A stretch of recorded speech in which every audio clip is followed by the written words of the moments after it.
Hello guys, welcome back to my YouTube channel. This is Harry Obsuna. Huwag kalimutan mag-like, subscribe and share. Thank you.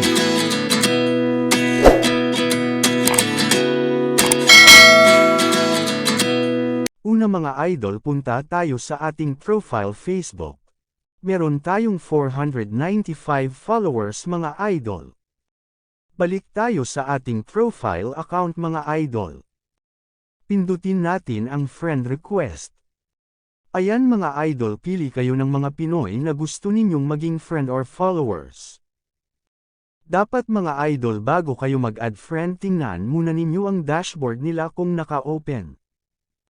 Kasi kung naka-open ang dashboard nila ay ibig sabihin sila ay active sa Facebook Reels or Facebook account.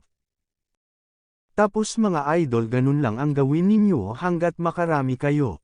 Huwag kayo mag-add friend mga idol nang hindi nakabukas ang dashboard, kasi ibig sabihin kung hindi nakabukas ang dashboard nila, hindi sila active sa Facebook account nila. Kung nakatulong sa iyo ang aking video, paki-like, comment, subscribe naman ang aking YouTube channel. Maraming salamat and God bless.